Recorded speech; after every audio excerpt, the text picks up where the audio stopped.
Il y a par exemple la classe verte, donc c'est que des enfants de Tuléar, donc des écoles de Tuléar qui viennent à Manguil, viennent du mercredi au samedi et ils font différentes activités. On les sensibilise surtout sur l'environnement, faire attention aux mangroves, la barrière de corail, les poissons, tout ça, tout ça. Il y a d'ailleurs un autre site mangrove de l'ONG Belle Avenir où en fait c'est un camion qui les amène de Tuléar et ils s'arrêtent pour présenter ce site et les sensibiliser à la mangrove. Un petit circuit botanique, donc de toutes les espèces qu'il y a dans le sud-ouest de Madagascar, espèces endémiques. Il y a aussi un potager, donc on a pas mal de légumes et des fruits qui viennent du potager pour la cuisine de l'hôtel. 500 francs. 500, oui. 500, FNG. C'est toi qui l'as fait? Non, c'est maman. Oui. C'est la maman? Oui. Oui. Exact.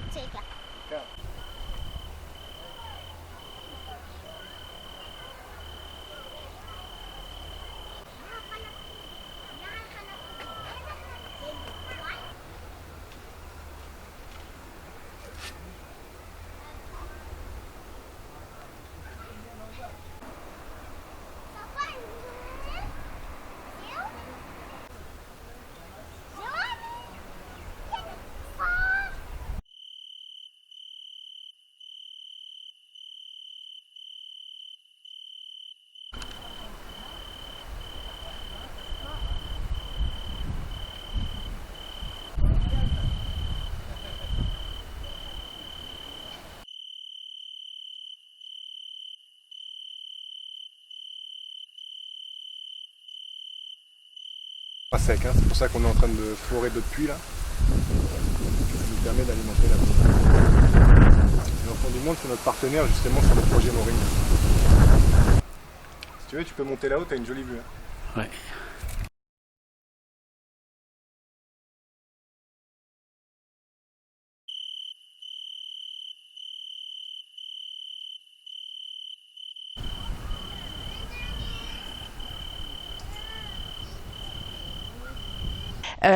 Il y a aussi le CFA, donc c'est des jeunes donc c'est un centre de formation et d'apprentissage, donc en agriculture, en écotourisme et en élevage.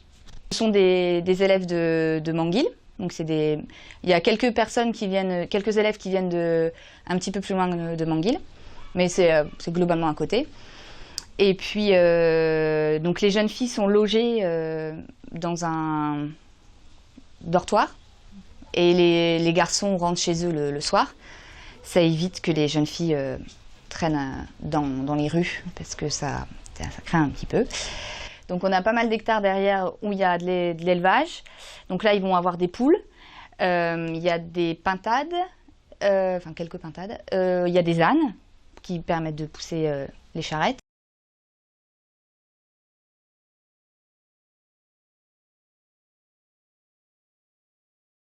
On n'a pas de zébus. Ah ouais. Ça attire trop les... Les voleurs. Ah ouais. Les ânes, ça les aime pas trop.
Sensibles au vent, le fait qu'elles sont en pépinière, elles vont vite chercher la lumière, donc elles font des tiges, elles sont un peu fragiles. Vous savez, quand on fait des semis directs dehors, elles ne montent pas aussi vite en tige, quoi.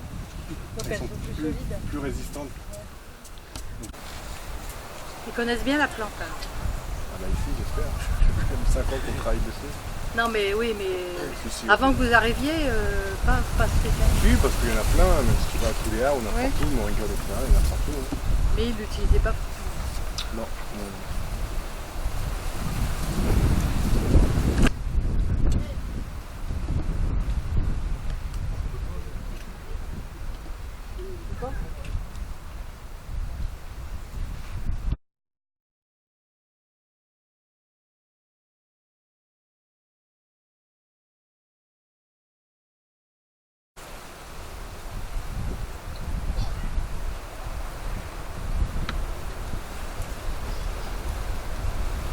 Ça, c'est vraiment 40% de notre travail ici, c'est fabriquer du compost. Parce que sinon, on s'en sort pas. Alors voilà, on fertilise avec. Là, on essaie de mettre au point un petit broyeur pour pouvoir utiliser le défrichage des branches et tout ça, quoi. C'est très lumineux, c'est pas mal.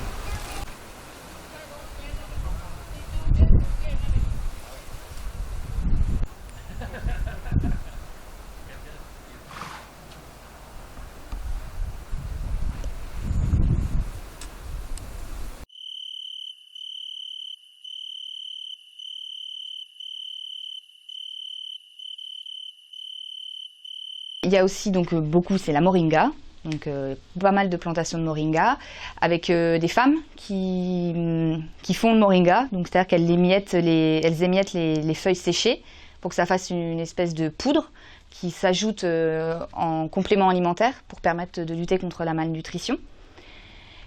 Et du coup, les classes vertes en mangent tous les soirs mélangées au riz ou mélangées avec les haricots ou des choses comme ça, parce que tout seul, c'est pas terrible. Mais il arrose là-bas. Ah bah il arrose, c'est des jeunes plants qu'on a replantés sortis de la pépinière. Mais il fait un peu chaud encore. Il y a beaucoup de vent depuis une semaine. Il faudrait le reprendre, hein. Il y en a qui vont mourir, mais ça va reprendre. Et ça se fera tôt. Les oreillers d'arriver. Du vent ici, il y en a toujours. Ouais, On va lancer un programme de fabrication de haies vives.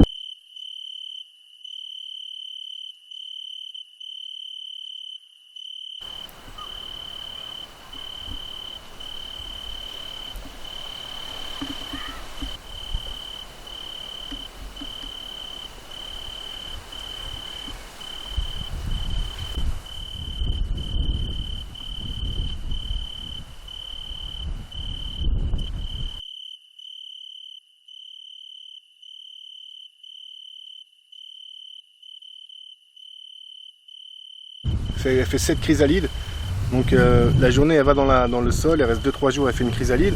Après elle remonte la nuit en chenille, elle va bouffer les feuilles et elle repart en bas. Elle fait ça 7 fois avant de se transformer en papillon. C'est très très vorace. Là, tu peux te retrouver, moi c'est l'année dernière, tu te baladais le matin là, il y avait une trentaine de chenilles là. Et alors là en 2 semaines ça a ruiné toute la plantation.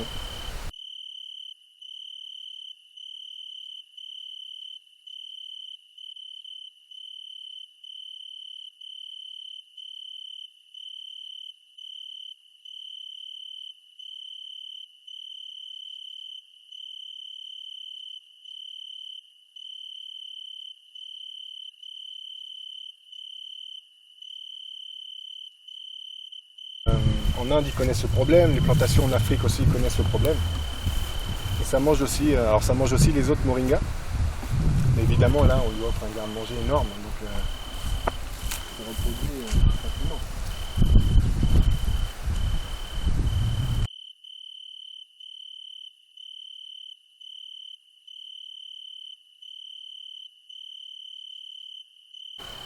Non mais les cuisinières se plaignent et c'est vrai que moi j'ai vu, elles n'arrivent pas à faire cuire le riz avec, ça ne marche pas. Et dès qu'on a, c'est pour ça qu'on travaille à avoir un broyeur. Dès qu'on a un broyeur à branche, on passe tout ça devant le broyeur et on a un super substrat pour faire du compost de bonne qualité.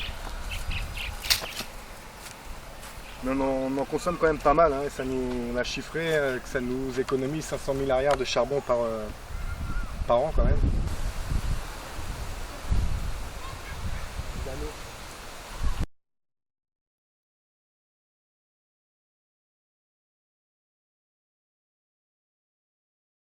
Les récoltes, elles coupent. Bah, elles ont des sécateurs, elles coupent toutes les branches. Ouais. Elles ont des gros paniers qu'elles mettent sur la tête, elles reviennent ici. Ici c'est un peu le lieu où elles sont toutes assises, il faut effeuiller après. Avec les feuilles, oui. Il faut effeuiller et après mettre ça, on met là sur les séchoirs.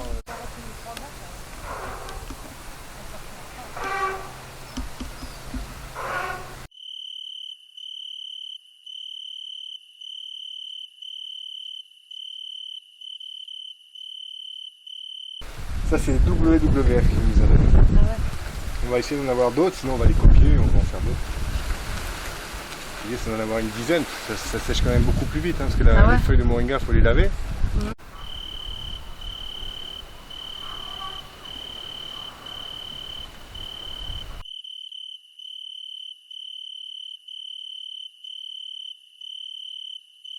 À l'hôtel solidaire, à l'accueil, à la réception exactement. Donc cet hôtel a pour ambition d'accueillir les touristes et de leur faire voir les projets qu'a l'ONG, puisque tous les bénéfices de l'hôtel sont reversés au projet de l'ONG. Voilà, après on est en autosuffisance, puisqu'on a des panneaux solaires, on a pas mal de panneaux solaires, je ne sais plus, une cinquantaine je crois de panneaux solaires, et on a aussi un groupe électrogène quand les panneaux solaires ne fonctionnent pas.